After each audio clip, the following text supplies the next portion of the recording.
Зад затворени врати, каква одлука донесовте во врска со председателот на Врховниот суд Иво Вангеловски? Знам дека ќе бидете можеби скржав со имиња, ама ова е предмет кој е од огромен интерес и за јавноста. Значи, јас не сакам да изнесувам и да споделам со јавноста нешто што по сила на законот не можам да го направам. Јас може само општо да ви кажам дека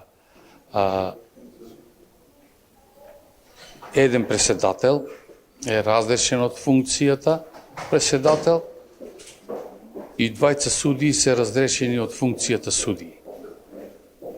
Добро, дали можеби станува збор за највисокиот суд? И тоа нема да можам да го кажам. Сите ли се од Врховниот суд? Другите двајца суди, дали и другите двајца суди што се разрешени, од кој суд се? Не можам и тоа да ви го кажам. Добро, што можете да ни кажете од гласањето? Како да разговарате? Чија беше представката по која што сега се беше ставена на дневен? Не, тоа не е представка, тоа е барање за утврдување одговорност на преседатели и на судии. И на судии по таа постапка беше формирана комисија.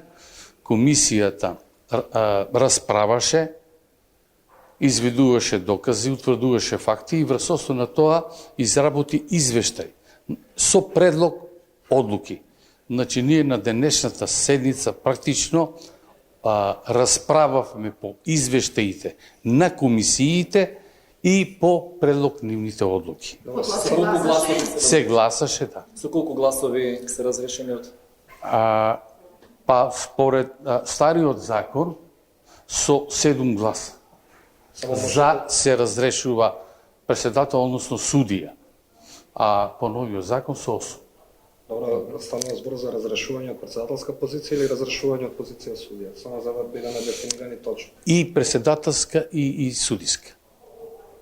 Имате уште праша? Во конкретниот случај колку гласа не бе разграбено? Ви ни кажате по закон како? Сега ќе ви кажам, значи по сила на законот, вака сега. Значи, подносителот на барањето за утврдување на одговорност и членовите тројца на самата комисија по сила на законот не можат да гласаат.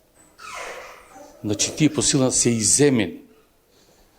Ако тука исто така иземена и Министерката за правда, која нема право на глас, значи, останаа 10.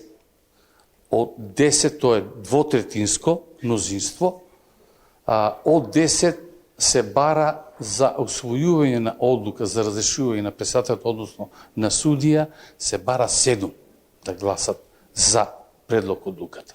Добро, имиња не би бараме, но сериозна е оваа одлука и ни е интересира која е причината. Значи, морало да има некаква причина за да некој биде разрешен од функцијата и председател и судија. Причината, да, е наведено поради нестручно и несовесно вршење на судиската функција. Што стори донеле одлука која што не соодветствува со законот како што пропишува во конкретно случај?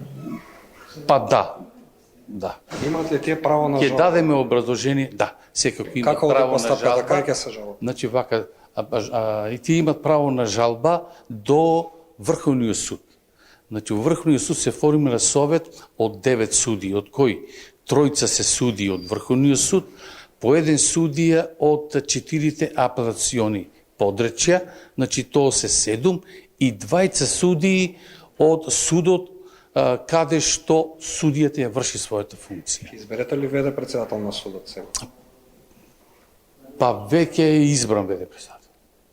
Може да не го кажат името која е јавна статистика. Ама не ви кажам за кој суд.